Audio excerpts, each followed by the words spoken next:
we're seeing indications that things are opening up. We're optimistic our local economy will continue to get even stronger than it was. I mean, we've really overall been blessed. Our local economy.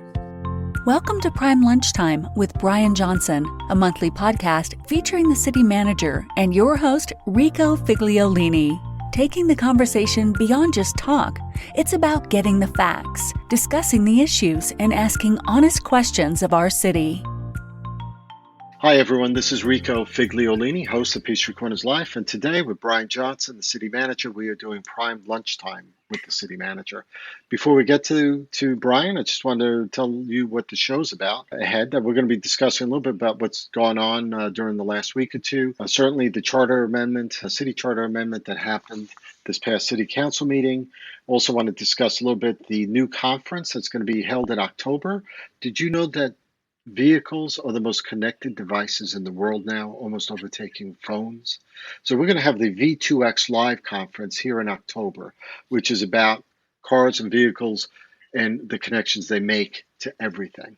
So we'll be discussing a bit about that, and we'll also be discussing a little bit about recent development about the hotel development to possible apartments, ordinance changes that happen, and about a company that's looking to target maybe 2 purchases in the city and possibly taking advantage of that ordinance. Whether or not that happens is a different story, but we'll be discussing a bit about that. And just to let you know, also this weekend, On the Border, the Eagles Tribute Band is going to be playing Saturday at 7 o'clock. If you haven't gotten your tickets, go to the city website. If it's still available, we are at, I think, the most capacity since COVID started, where the limit is 4,000 at this point. So no circles, 4,000 in that oval area, maybe a little outside of it. We'll get more from Brian on that. Check it out. There might be only a handful of seats left, so you really have to get to it if it's even available at this point.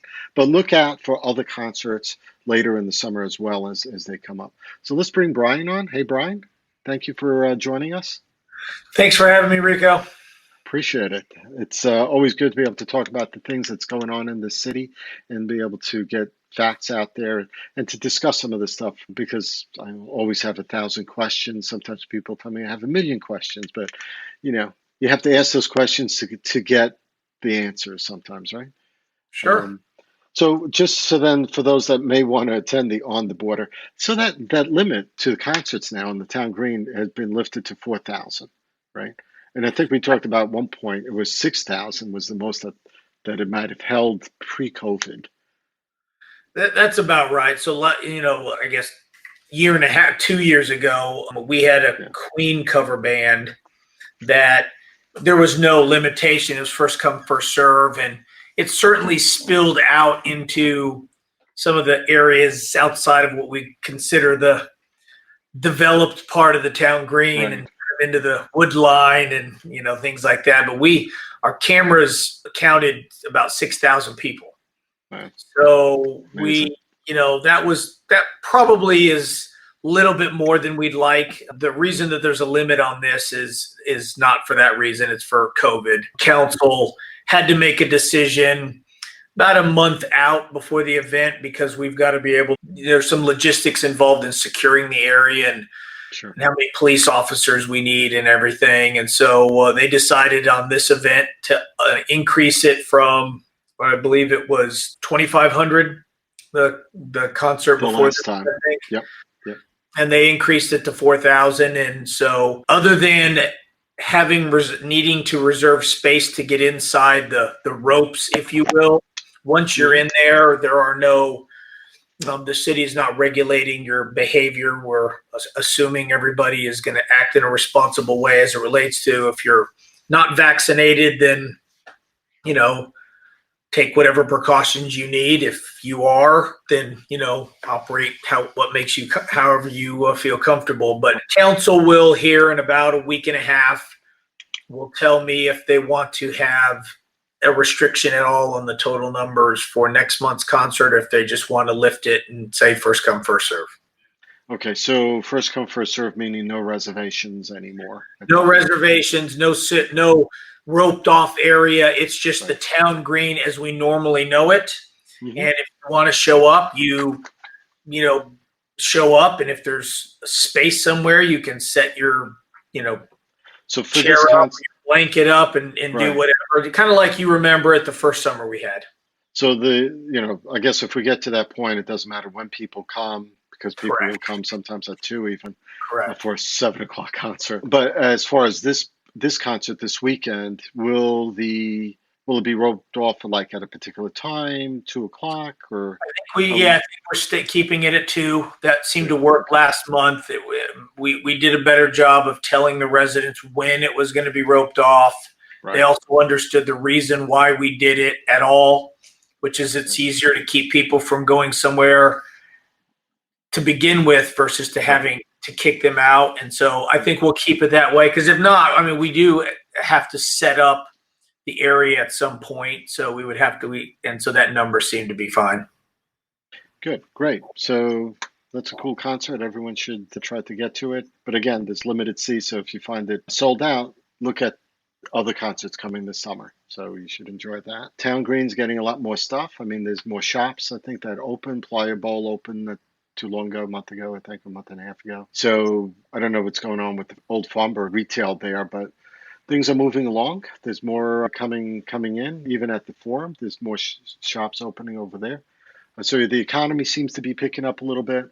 I know that when I went out recently to a couple of restaurants, no masks. It's actually hard to eat with the mask on, but people, I think, are deciding it's not even worth bothering to walk in with the mask sometimes, because you're just going to take it off when you get to the table. So it's hit or miss when people wear it, right? People are going into retail locations and wearing the mask, but half the people or 2/3 of the people aren't. I mean, are you finding anything different going on economic wise as far as new I mean, there's another new restaurant taking over Noblefin, that's Sage restaurant, that's coming in. You guys just approved a liquor license for them this last council meeting, I think. Yep. Yeah. No, I mean, so you said it right. We're seeing indications that things are opening up, that companies and people, entrepreneurs, are starting to make some decisions, and and sometimes try to capitalize on opportunities. And so we've had some vacant space that the pandemic caused that have turned around and have somebody say, hey, maybe now's a good time. So we're optimistic as some of these things fill in, that our local economy will continue to get even stronger than it was. I mean, we've really overall been blessed. Our local economy has stayed pretty strong, and there's certainly been some things that have closed that have been disappointing to see, but overall there's a lot of communities that are a lot worse off than we are. And there's a lot of jobs still needing employees. I know, every time I go to pass a restaurant, I mean, it almost seems like every other restaurant has a help wanted sign up, from Dunkin' Donuts to Salata to other places. It's hard to find people willing to work in the retail, in the restaurant business, at least. So, they're opening up, but they're also getting crunched as far as whether they have help or not. So that is true. The other thing is, economically speaking too, I mean, obviously this city has 12 or 13 hotels, including the Hilton, as well as long extended stay hotels and stuff. And the city just passed an ordinance about redeveloping, maybe possible with criteria and restrictions, to hotels converting to apartments. Obviously, hotels are 1 bedroom, rooms and stuff. There would be tremendous amount of renovation going on, but I think the city limited it to hotels that are either extended stay under 50% occupancy for a period of time, or are changing, lost their brand, whatever. Like if you're a national chain, but all of a sudden you're not a national chain and you're just a one-off, that there's a possibility for that to happen. So I hear that there's a multi-billion-dollar holding company, real estate holding company, that is targeting possible 2 hotels in the city of Peachtree Corners for possible redevelopment. So I know you may not know which hotels, but so tell us a little bit, just refresh our memory in brief about what could happen, couldn't happen, and just let us know about that. I mean, she did a pretty good job. I mean, so, the hotel industry in general, I mean, everywhere, got significantly affected by the pandemic. And so, of course, there's been some changes in that industry is still under some duress. But as a result of that, there have been some companies that have decided to take advantage of that, not necessarily advantage, but use this as an opportunity to potentially create a unique product, and that is to take a hotel that is in some level of duress and convert it from hotel to apartments. And so this company that you mentioned that's been kicking some tires around Peachtree Corners is doing it in a lot of places. They're doing it wholesale. A lot of different municipalities are having the same thing. Now, in our particular case, when it comes to hotels, we might be especially ripe, if you will, for there to be opportunities because of two reasons. One, we started, pre-pandemic, we have a significant amount of hotels, a lot more than people realize in the city. And so there's a lot of hotels to look at. The second thing is our hotel industry tends to be very business traveler centric. Yep. And so, of all the people going into hotels, the ones that are going back right now are not really the business traveler, it's the vacationer. And so if there was a type of a hotel that or a group that a hotel caters to, the ones that cater to the business travel might be a little bit even more under stress than the vacation right now. So that's why we think that there's two properties here that might, be in the crosshairs of this company for them to do the due diligence. Now, we don't know, the company hasn't laid out to us exactly which ones per se. We do know which ones are not under duress.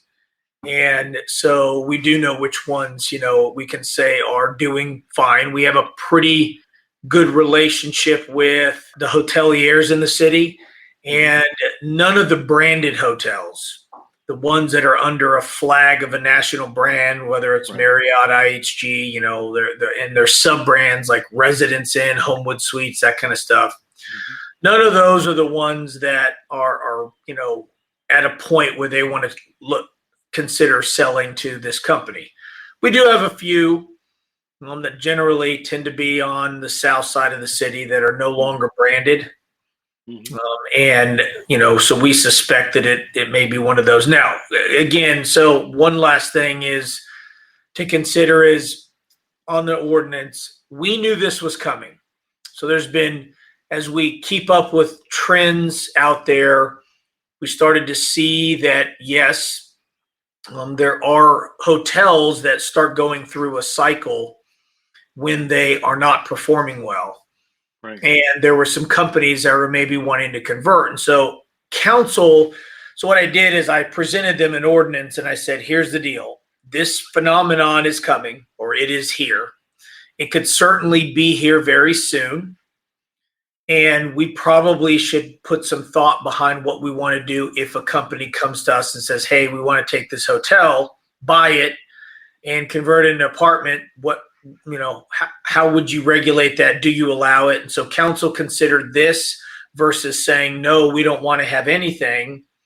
And their ultimate stance that a majority of them took is with the regulations, with restrictions on how it would be developed and how much capacity it could have, how many bedrooms it could have, things like that. Right. They preferred to, with a high standard at least, have this in place so that if somebody wants to do it, they can do it. There's a mechanism for them to do it versus us just categorically say no. And then the hotel owner does one of two things. He or she continues to drop the room rates until they can fill enough rooms to make some money. And that usually doesn't end well. No, or they turn it into really, really long-term, which almost acts like an apartment anyway. Right. Yeah. Or the worst is they just shutter the doors. And, so the council was like, look, we don't like those options. We think the alternative is to spend some time, come up with a well thought out ordinance.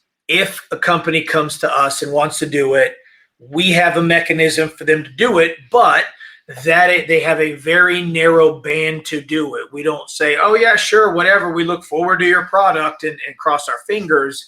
It's highly regulated on how it transitions from hotel to apartment, but we feel like that would be a better product than the alternative. Now, mind you, our first, our first option or our preferred option is for the hotels to start performing great and for them to be operating the way that they originally went in. That is certainly our preferred method. But if a gun is held to our head and it's, do this, or it's going to shutter their doors and become a vacant property, or one that just allows almost anybody in, or rents by the hours, as the case may be, those kind of things, we don't want that versus a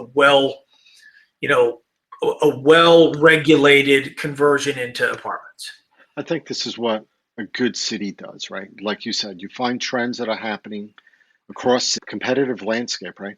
And you come ahead of that curve before waiting to see what happens. I mean, a city has to be able to be proactive in a lot of what they do, not just in the economic sphere of encouraging new business coming in, but to look at redevelopment, to look at all. So I think you guys did a good job in coming up with that and being able to address it and maybe not deny it, because denying it or saying, no, we can't, Sandy Springs, for example, I think was entertaining the same thing. And they said, no, we're not going to do that. Well, that just doesn't look at the reality of life and what can happen if you don't allow some options there, right? So having some options and actually control over your own destiny is always a good thing. So I appreciate the city looking at that. You guys have done the Redevelopment Authority. I'm sure there'll be more stuff coming out of that soon. And addressing things like, for example, just recently, don't recall the name of the company, but it was like a $45 million purchase of Corner Center, I think it was, which is an apartment complex on Holcomb Bridge Road, I think, or Peachtree Corners Circle, right? So they just purchased that. And, these things are going to happen. Economic purchases, REITs are going to come in, real estate investment groups like PEG is a real estate investment holding company. They're not, they go in and they buy stuff cheap or wherever they can negotiate and then build something out that can give them a cash. That's what they're in business for. That's what they do, right? Yeah. So and there are companies out there that actually do that with I think it was American Federation. They go out and buy residential property, homes, and bid up that and buy that and then rent them out, sublease them. So that's going on, certainly going on in this market, I bet too. And it's hard to find a house that there was one article that I forget which paper put out that there's too many real estate agents now and not enough homes to list. Got that going on. Let's talk a little bit about the charter amendment that just happened this past city council meeting. Originally, I thought it was a great idea to do what we discussed in our last podcast, to give the city not more time, but to give the city sort of emergency powers, if you will, to be able to address something on a quicker basis than otherwise is being handled. But obviously that got a lot of protests against it. People didn't like that idea. So tell us what happened Tuesday night with this amendment, because it didn't pass, or at least a portion of it didn't pass. That's correct. So in the course of other activity, we will sometimes review documents, and we needed to review the charter. Something came up when we were looking at it one day, and we uncovered essentially a Scrivener's error, a typo. And so we were like, we need to look at it. We looked at it and found two more.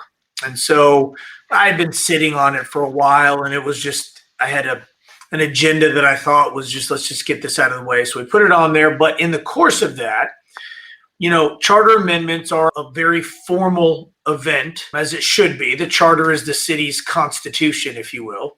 Mm-hmm. So it should be a process that's well thought out. And so when you have when you crack that thing open, sometimes it's a good time to make other changes while you're there. It's almost like the medical community. You're going to crack somebody's chest open and get in there, do something. Why not fix something else that's been nagging them or whatever? So one of the things that even when I got here, having managed other cities, I found unique, and that is a requirement that there be two separate reads at two separate meetings. And that in and of itself was not odd. One of the other two cities I managed had that mechanism. That was the normal course. But there was also a mechanism that if a majority, in the case of the other city, it was just a majority. Here, the proposal was unanimous consent. Right. If there was consent to waive that requirement, you could in fact have that second read and the vote at the same meeting.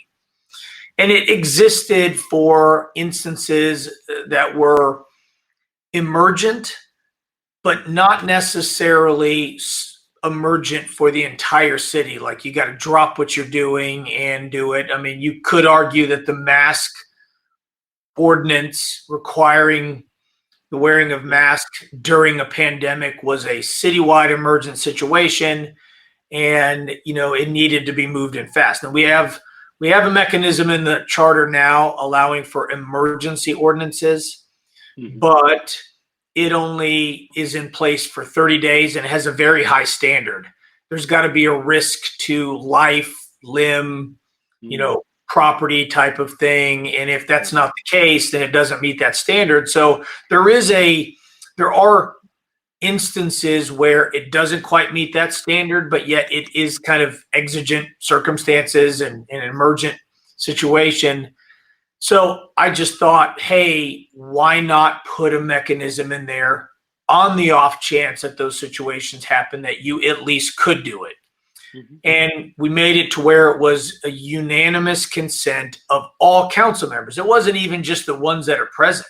Literally all 7 of them would have had to, at the meeting where the first reading took place, would have had to have said, yes, Mr. City Manager, what you just presented, and you're asking us to waive that 2 meeting requirement.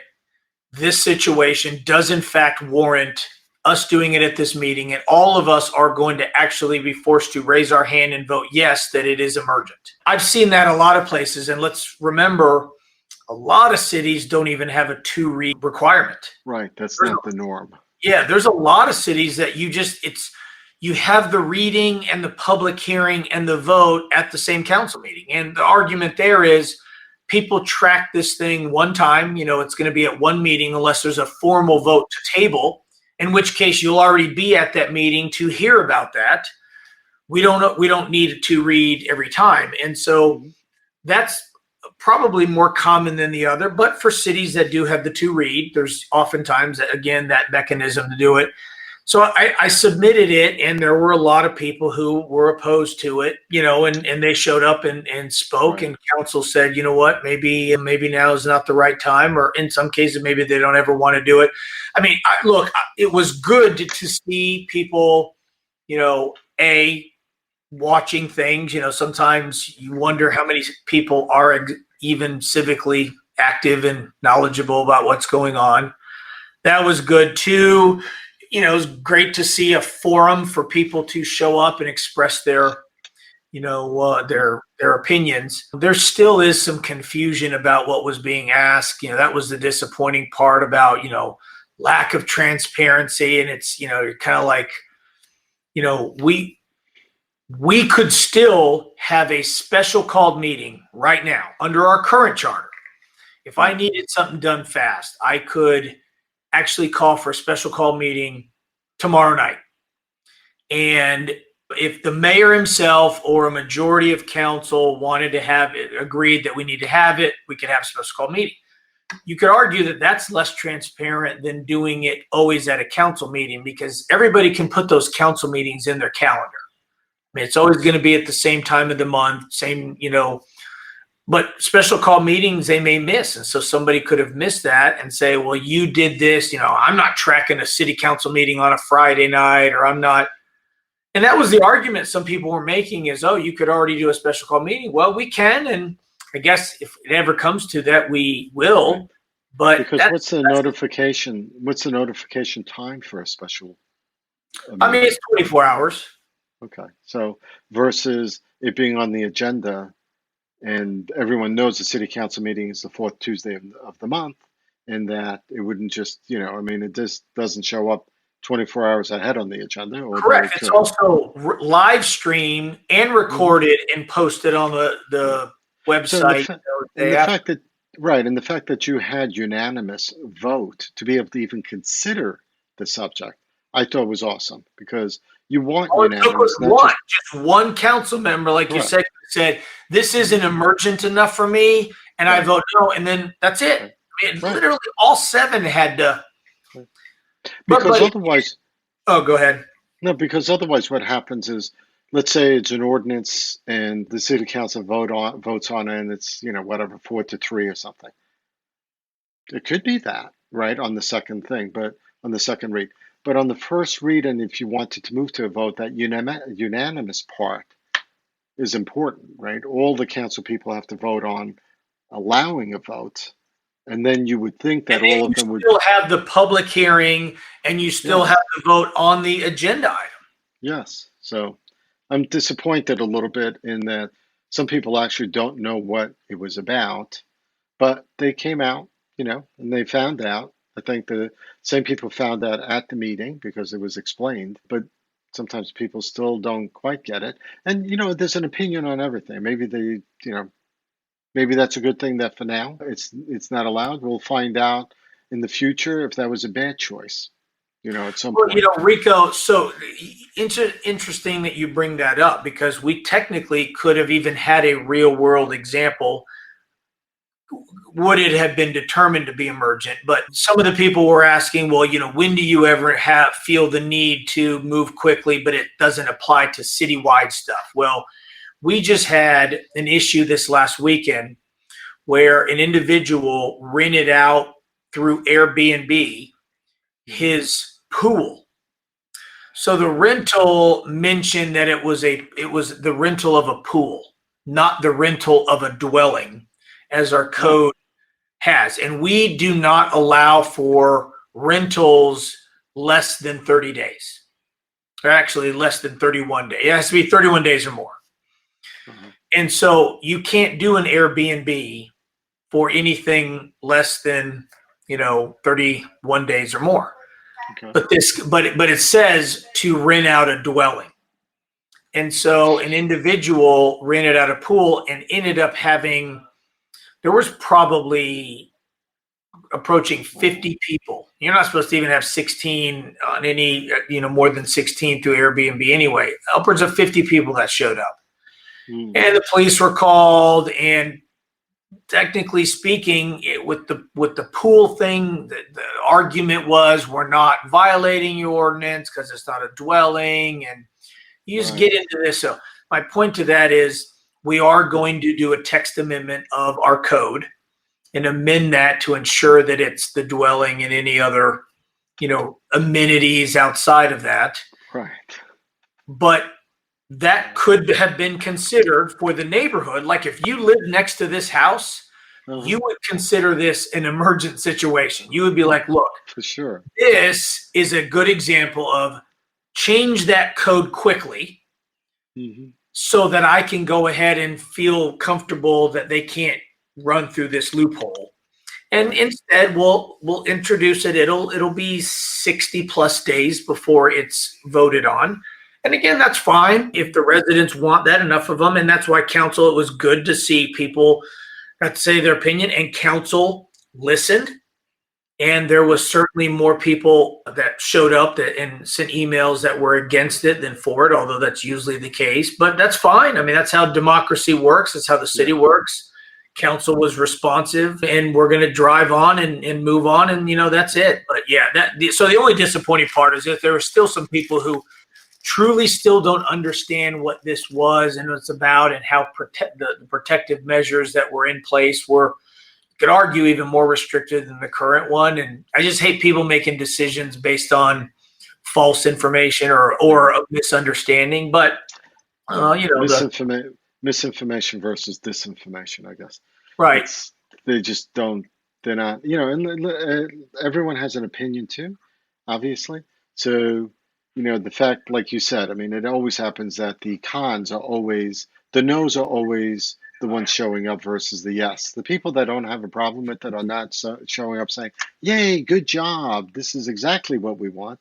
It's usually the no's that show up and say, why is government doing this? I want them off my back. I'm a libertarian. I'm a conservative. These are things you shouldn't be doing as a government. Oh, by the way, the city probably shouldn't exist. I mean, to some degree, and they have the right to say that, and they can, there's a belief there of that, and that's fine. But that shouldn't drive the evolution of a city as it evolves into doing good stuff. That has to be taken into account every time to the detriment of other people, possibly. So, like you said, I'm sure if I lived next door to that, I'd be like, yes, I would definitely want you to change that because the police could probably say, well, we could do disturbance of the peace. There's too many people there. But what stops it from happening again legally, you know? And again, we're going to change it. So it's not like we're not. It didn't prevent us from doing it. But, look, again, that's how it's done. And it was great. It's clearly the greatest number is what council heard that night, and they or that was presented that night. They heard it and they said, you know what, now's not the time. Maybe it's not ever. I don't know, but I, as a resident of the city, I'm glad to see my city council, to sit there and listen and say, look, we'll reserve judgment till the bitter end, and they did. And so I'm glad to see that as a resident. I mean, sometimes it can be frustrating as an employee of the city, but as a resident, I'm glad council does it that way. So and it's always good people show up. I mean, I like that. I prefer at least an active citizen because it does make things better because you have to make sure that you do things a certain way, right? Dot the I's, cross the T's, and stuff. So I mean, that's not a bad thing necessarily. No, it is. Right. Last thing I want to talk about is something exciting too. I mean, obviously hotels are opening up.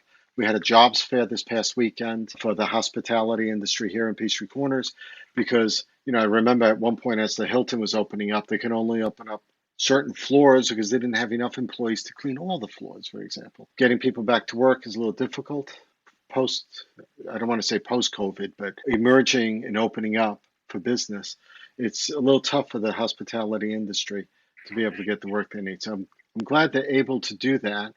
And because of that, we're able to bring in conferences and other things. So I'm excited to hear that the V2X live conference is coming to Peachtree Corners. I mean, you guys were involved 2 years ago in the Smart City Expo that came in to Atlanta. And, and the city had a good representation there, and people from that national expo come out to the city. So now we have this V2X Live because, as most people may not realize, cars are becoming the most connected device in the world at this point, and electric cars are moving towards being the norm by 2050, 2035, and even sooner. I mean, a lot of these companies are coming out, Volkswagen, Ford, are all coming out saying they're going to be like almost all electric at some point. So that you can't have self-driving cars without electric cars, right? I mean, they go hand in hand. So tell us a little bit about the V2X Live that's going to be coming in October. That's going to be, I think that's through a partnership or because of Curiosity Lab and stuff. So tell us what's going on with that, Brian.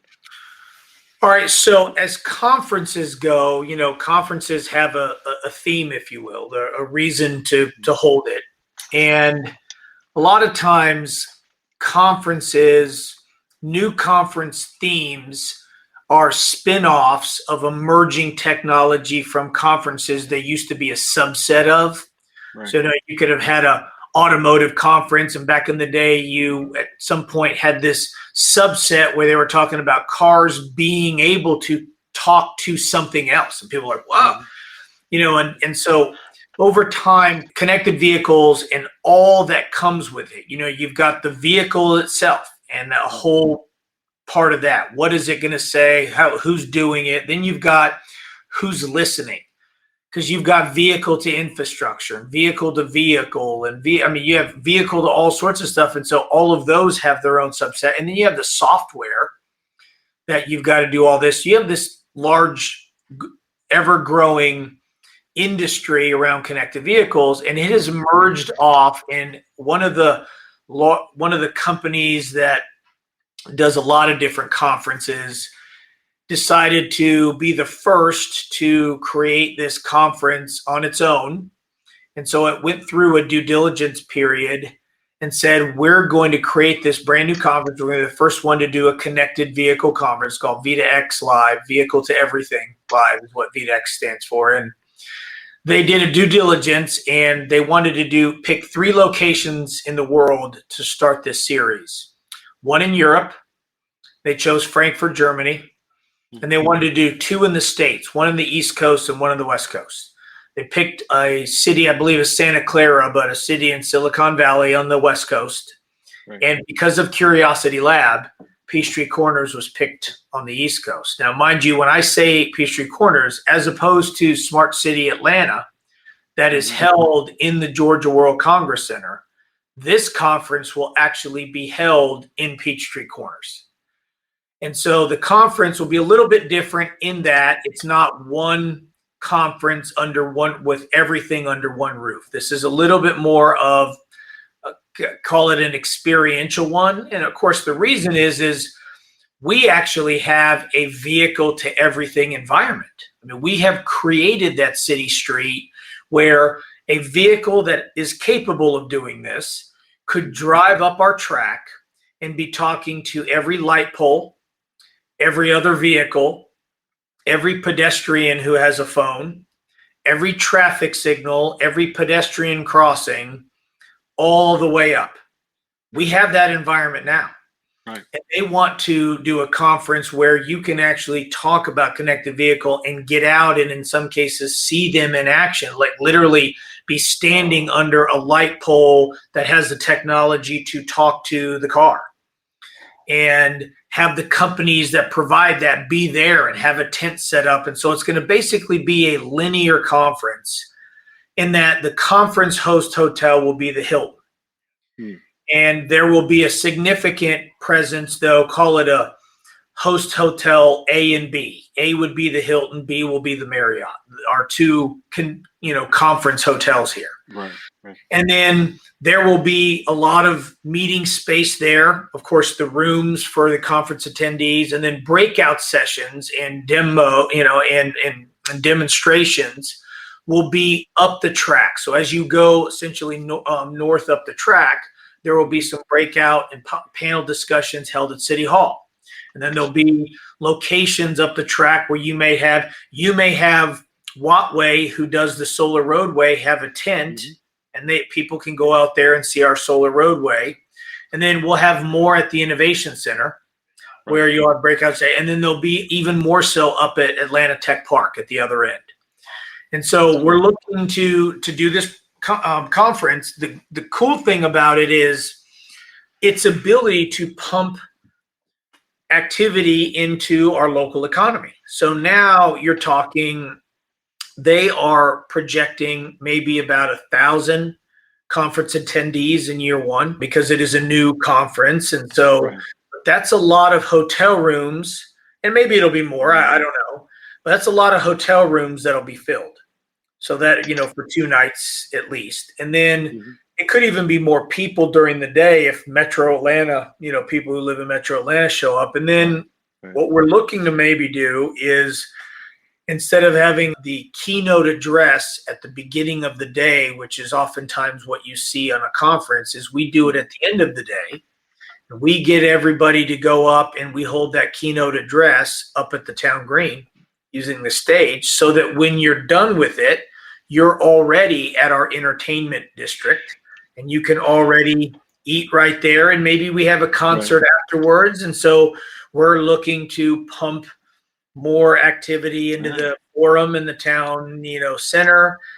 And, we'll have a bunch of pretty cool demonstrations there. We'll have a bunch of autonomous vehicles for it and all sorts of other demolitions. Yeah, that would be cool. People get a chance to take a look at those autonomous vehicles, maybe tented areas with other interactive such things going on. That would be a great experience, I think, for local residents also, besides bringing in, like you said, Right. possibly 1,000 people, economically impacting hotels and restaurants and all that. But, it's just an example again where, our residents have been very supportive of Curiosity Lab because we have told them of its ability to do these kind of things. And it continues to, outperform expectations, and its presence and what we've done with it and the activity that it has generated and putting us on the map got these conference organizers to reach out to us, and we told them what it was about. Then they sent a delegation and they looked at it. We talked through the details and they said, you know what? We'd like to do it there. We think that would be a really unique conference. And so Curiosity Lab continues to deliver in its ability to generate activity for the city. Exciting because activity begets activity. It does. Companies, organizations will see this V2X Live conference be looking at the city in a different light because of that conference. So we may end up seeing much more coming out of this than just that conference, certainly. I hope so. So yeah, it's exciting. It'll be in the middle of October. There'll be an announcement coming out next week, a formal announcement. Website for it is almost done. So yeah, it's some exciting stuff. Excellent. So much stuff going on in this city, things that keeps us busy, gets this podcast going every month, and being able to, and we haven't even covered everything really. I mean, there's a whole bunch of things that we could have covered. These are the top things. Hope everyone enjoyed this show. If you have any questions, post them down in the comments. I'll see about getting those answered if I don't have the answers for them. Check out, again, the concert this weekend. There might be some tickets left for On the Border, a tribute band, and check out the rest of the summer schedule and keep an eye out because there's a lot more new businesses opening up in Peachtree Corners. Just 5 or 6 in the last retail businesses in the last month or two recently opened here in the Forum Town Center and on, I believe, Jimmy Carter. So check it out. Brian, I appreciate you being with me. It's always good to have you and always great to get the right answers and good answers and solid answers. Thanks, Brian. Yep. Thanks, everyone. Look out for our next issue. We're working on it. That'll be out in first week of August. And just hold some of these dates. There's the Peachtree Corners Festival, which is happening in September, I believe. And so that's happening at Town Center for the first time. So that's going to be working out there. And then Light Up the Corners, I believe that's happening in August. So check that out, and we'll be back to you with more information. Thanks, everyone. You've been listening to Prime Lunchtime with Brian Johnson, the city manager of Peachtree Corners, Georgia, with your host, Rico Figliolini. This show is part of a family of podcasts produced by Peachtree Corners Magazine and Mighty Rockets.